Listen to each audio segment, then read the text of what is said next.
الرحمن الرحیم. به نام خداوند جان آفرین. دقت بکنید امروز میخوام در مورد مدارات اتوماتیک صحبت بکنیم در برق صنعتی. به مداری میگیم اتوماتیک که در اون از تایمر استفاده شده باشه. ابتدا در مورد تایمرها یه صحبت مختصری داریم که تایمر رو بشناسیم که بتونیم با تایمر مدار رو طراحی کنیم. تایمرها دو دسته هستن. یه تایمرها صنعتی هم، یه سری تایمرها تبدیلی تو کارگاه ما داریم. اما در عمل ما بیشتر از 60 نوع تایمر وجود داره که میتونیم استفاده کنیم. تایمرها در هنگام استفاده به صورت کنتاکتور هستن. دو تا ترمینال آ1 و آ2 دارن که به واسطه که بهش برق وصل بشه این تایمر شروع به عمل میکنه. تایمرها وسایلی هستن شبیه به کنتاکتورها، با این تفاوت که وقتی به آ1 و آ2 آنها برق وصل می شود مانند کنتاکتور بلافاصله عمل نمی کنند، بلکه مدت زمانی که روی آن تنظیم شده صبر کرده و سپس عمل می کنند. شما اگه تایمر رو در نظر بگیرید، این الان تایمر. این تایمر یه پیچ تنظیم داره اینجا. این پیچ تنظیم رو شما میچرخونید، میتونید روی زمانهای مختلف تنظیمش بکنید.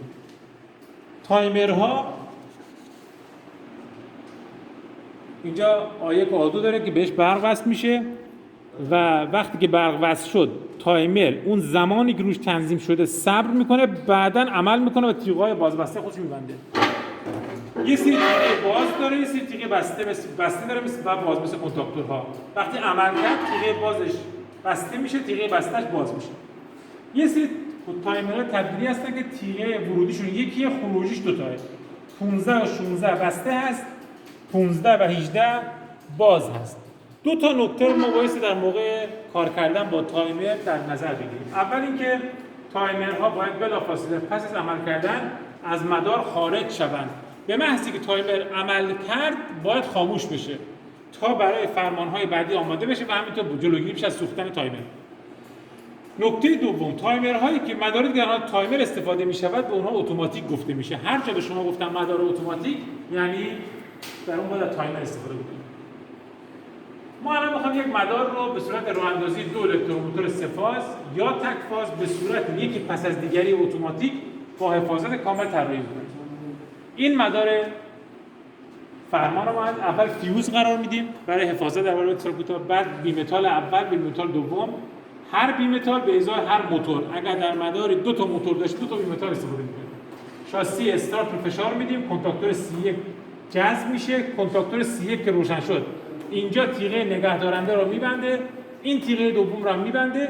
حالا همزمان با برقدار شدن کنتاکتور C1 تایمر اول ما برقدار میشه.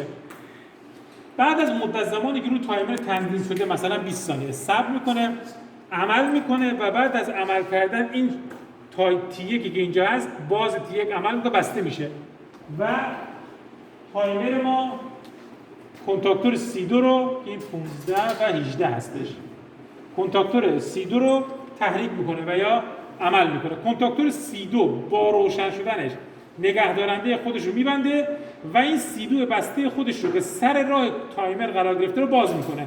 با باز کردن این تایمر خاموش میشه و این تیغه دوباره باز میشه. این دستوری که نکته‌ای که در نظر گرفتیم انجام میشه. پس باز دادن شاسی به یک کنتاکتور C1 روشن میشه، بعد از گذشت 20 ثانیه یا هر ثانیه‌ای که ما تنظیم کردیم به صورت اتوماتیک کنتاکتور C2 روشن میشه. به این میگیم یکی پس از دیگه اتوماتیک. اینا مدار قدرتش هست. دو تا موتور مختلف داریم، کنتاکتور، بیمتال و موتور اول. دوباره موتور دوم C2 که از همون کنتاکتور C2 فرمان میگیره. مدار قدرتمون هست کنتاکتور، بیمتال و موتور دوم ما که در داخل این موتور اتصال مثلث برقرار شده، در داخل این موتور اتصال ستاره.